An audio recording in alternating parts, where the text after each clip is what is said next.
शराब घोटाले मामले में बीआरएस नेता के कविता को मिली जमानत। संजय सिंह और सिसोदिया के बाद अब के कविता जेल से आएंगी बाहर। जम्मू कश्मीर विधानसभा चुनाव के लिए कांग्रेस की पहली लिस्ट जारी, 9 कैंडिडेट्स का ऐलान। नेशनल कॉन्फ्रेंस भी 18 उम्मीदवार उतार चुकी, दोनों पार्टियों में है गठबंधन। जम्मू कश्मीर में छात्राओं से मिले राहुल गांधी, छात्राओं ने राहुल से शादी को लेकर पूछा सवाल। राहुल ने कहा अभी कोई प्लानिंग नहीं। किसान आंदोलन पर कंगना के बयान को लेकर राहुल गांधी ने बीजेपी को घेरा, बोले पूरे देश के किसानों का घोर अपमान, बीजेपी की किसान विरोधी नीति और नीयत का एक और सबूत। अटल बिहारी वाजपेयी के नाम पर नई पार्टी बनाएंगे पूर्व केंद्रीय मंत्री यशवंत सिन्हा, बैठक में प्रस्ताव पर हुई चर्चा। सपा प्रमुख अखिलेश यादव का बीजेपी पर तंज, कहा भाजपा का भ्रष्टाचार, सबका पैसा गए डकार। झारखंड के पूर्व सीएम चंपई सोरेन अपने बेटे के साथ 30 अगस्त को बीजेपी में होंगे शामिल। दिल्ली में अमित शाह से मुलाकात के बाद हुआ फैसला।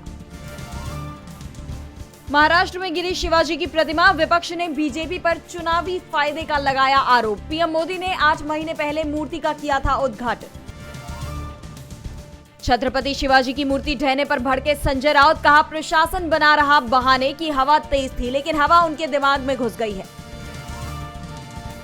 समान रूप से तैनात कर्मचारियों के साथ भेदभाव से जुड़े मामले पर सुनवाई के बाद सुप्रीम कोर्ट का बड़ा आदेश, 30 साल तक सेवा करने वाले कर्मचारियों को करें नियमित। श्रीलंका बना भारत चीन की जंग का नया मैदान, एक ही दिन कोलंबो पहुंचे भारत और चीन के वॉरशिप। आईएनएस मुंबई पर 410 क्रू मेंबर्स, चीन के 3 युद्धपोतों पर 1473 लोगों का स्टाफ। बांग्लादेश में अंतरिम सरकार के प्रमुख सलाहकार मोहम्मद यूनुस के भाषण पर खालिदा जिया की पार्टी बीएनपी ने जताई नाराजगी, कहा बांग्लादेश में लोकतंत्र के लिए नहीं है स्पष्ट रोड मैप। पीएम मोदी ने अमेरिकी राष्ट्रपति जो बाइडेन से फोन पर की बात, बाइडेन बोले इंडो पैसिफिक में शांति के लिए मिलकर करेंगे काम। रूस यूक्रेन युद्ध से लेकर बांग्लादेश पर की चर्चा। ये कोई राजनीतिक फैसला नहीं, टेलीग्राम के सीईओ पावेल डुरोव की गिरफ्तारी का बचाव करते दिखे फ्रांस के राष्ट्रपति Emmanuel Macron. Meta chief Mark Zuckerberg का बड़ा खुलासा, फेसबुक पर दबाव डालती थी अमेरिकी सरकार, कोरोना से जुड़े पोस्ट हटाने को कहा अफसोस है कि पहले नहीं बोल पाया। हिंदुस्तान यूनिलीवर लिमिटेड को 962 करोड़ रुपए का टैक्स नोटिस भेजेगा आयकर विभाग, हॉर्लिक्स के अधिग्रहण से जुड़ा है मामला।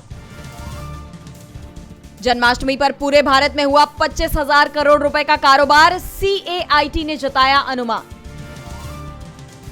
भारतीय महिला क्रिकेट टीम की opener Smriti Mandhana Adelaide strikers से जुड़ी, प्री ड्राफ्ट कॉन्ट्रैक्ट साइन करने वाली पहली भारतीय बनी। सितंबर से शुरू होगी big bash league. Shahrukh Khan ने बॉलीवुड में अपने शुरुआती दिनों को किया याद, बोले सलमान ने बड़े भाई की तरह रखा था उनका ख्याल। प्रियंका चोपड़ा के भाई की सगाई में शामिल नहीं हुई परिणीति, फैंस ने लगाई तनाव की अटकलें।